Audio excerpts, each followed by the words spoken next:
যুক্তরাষ্ট্রে 5 দশকে প্রথমবার অভিবাসীর সংখ্যা কমেছে।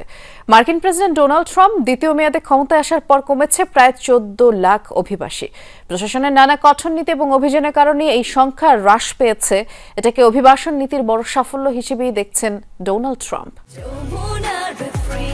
Innovation for smarter life.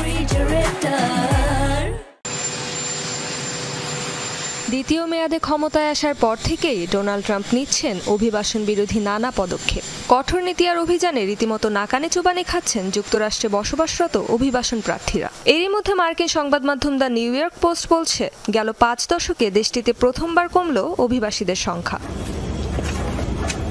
বছরের প্রথম 6 মাসেই কমেছে প্রায় 14 লাখ অভিবাসী। বর্তমানে অভিবাসীর সংখ্যা দাঁড়িয়েছে 51.9 মিলিয়ন, যা ট্রাম্পের দ্বিতীয় মেয়াদের শুরুতে ছিল 53.3 মিলিয়ন। একে অভিবাসন নীতির বড় সাফল্য হিসেবে আখ্যা দিচ্ছেন মার্কিন প্রেসিডেন্ট।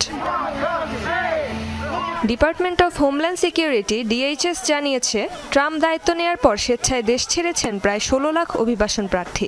একই সাথে গেল মাসগুলোয় গ্রেফতার হয়েছেন বৈধ কাগজপত্রহীন 3.5 লাখের বেশি। বহিষ্কৃত হয়েছেন কাছাকাছি সংখ্যক মানুষ। কমেছে অবৈধভাবে সীমান্ত পারাপারও। বর্তমানে প্রতি মাসে দেশটিতে ঢুকছেন 5,000-এরও কম মানুষ। বিগত শাসনামলে অনেকে মার্কিন ভূখণ্ডে প্রবেশ করতে পারলেও পুরোপুরি সেই সুযোগ বন্ধ করে দিয়েছেন ট্রাম্প। তাছাড়া আশ্রয় প্রার্থী, বিদেশি শিক্ষার্থী ও ভিসাধারীদের জন্য কঠোর হয়েছে নিয়মকানুন। এত কিছুর পরও যুক্তরাষ্ট্রের মোট জনসংখ্যার 15%-এরও বেশি অভিবাসী। তাছাড়া মার্কিন শ্রমশক্তির প্রায় 20 ভাগে জন্মগ্রহণ করেছে অন্য কোনো দেশে। রেজওয়ানা সাইমা, যমুনা নিউজ।